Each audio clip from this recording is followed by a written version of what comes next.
In this video, I'll be showing you how to edit your audio from a cheap microphone using Davinci Resolve. You might not be able to afford a professional sound system or a professional recording setup, and you might be using a cheap lapel mic like this or something similar that doesn't cost much and you just want it to sound better than what you currently have. So before we get started, I should add that I'm not a professional audio engineer. All I know about this are things that I've picked up along the way of editing videos and audios for podcasts and YouTube and all of that. So this is just my way of working and what I've learned, and that's what I'm sharing in this video. So I prepared a clip which I'll be using to test to show you how I edit. But this clip I recorded was done with my laptop's inbuilt mic, so there was no external microphone. I did not even use this, and I think this is as basic as you can get. It's either you're using the inbuilt microphone of your camera or the inbuilt microphone of your phone or of your computer, and which is why I recorded this clip with the inbuilt camera of my computer. So from there would see the improvements that I can make to the audio. So this is what it sounds like without any adjustments. This is a recording using my laptop's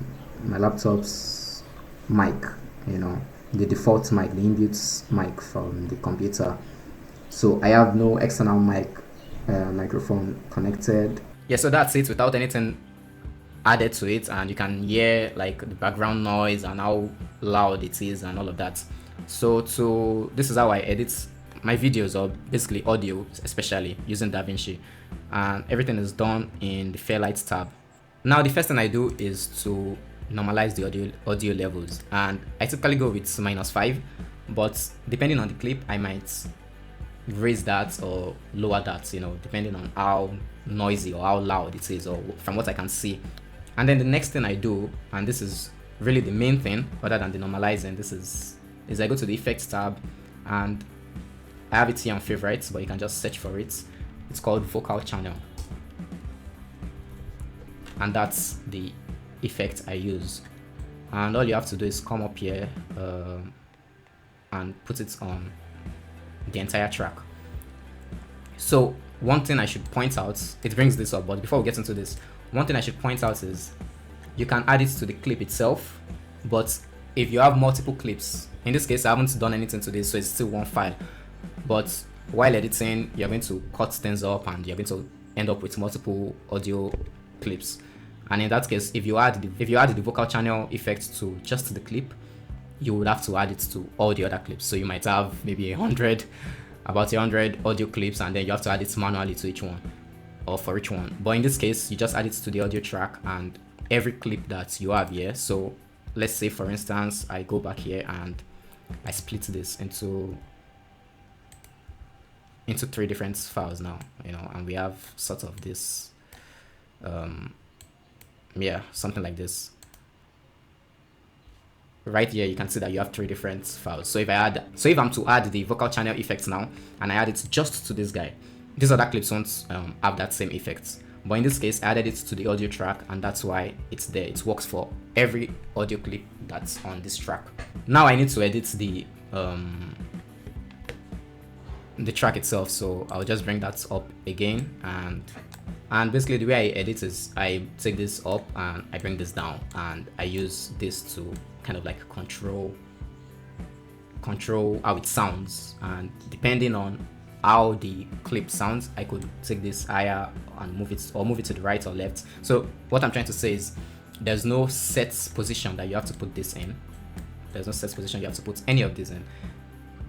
And the way I work is I listen to it while I make this adjustment and kind of just go with it, until it sounds way better than it is originally. So I'm going to take it back to the default so that you can hear what it sounds like.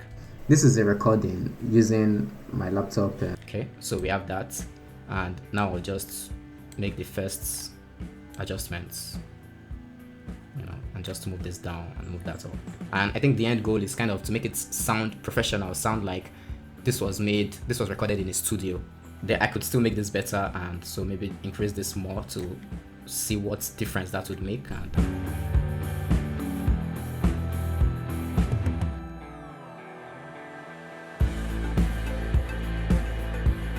okay, and that's it. So now I'll play it without it. This is a recording using my laptop's mic, the default mic, the inbuilt mic from the computer. So I have no external. And this is what it sounds like with the adjustments. This is a recording using my laptop's mic, the default mic, the inbuilt mic from the computer. So you can see it sounds way better, and this is me not even spending so much time on it. This is just a quick, way to just show you like the basics of the whole thing.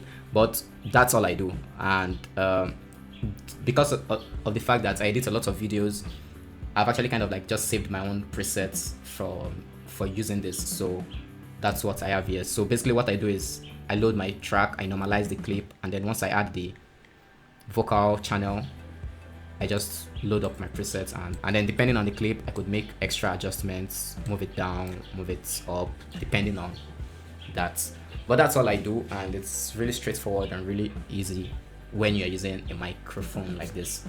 Now, one more thing I want to add is there are AI tools that can do this, and Adobe has a website where you can upload your file, and then it just edits all the background noise and all of that. And that is what I used to use. I think it's called Adobe Podcast or something like that.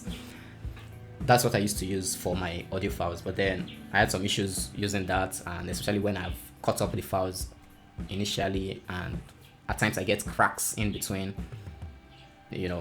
where there should be audio, and it just corrupts some parts of the clip. And that's why I started doing everything manually myself and just tried to make it faster. So it's something you could look into. You could still test out these tools that are on the internet, and some of them work really well. The Adobe one works really well, just due to the way I edit and the number of files I need to work with at times. It doesn't really make much sense for me to do it, and which is why I do this manually. So depending on what you need or what you prefer for your content creation, you could look into it. One more thing, if you want to skip the entire editing part of your process or of your content creation process, I help small business owners and entrepreneurs create content. So there's a link in the description for a 15-minute free call with me, and we could talk about all of this. See you next time. Bye.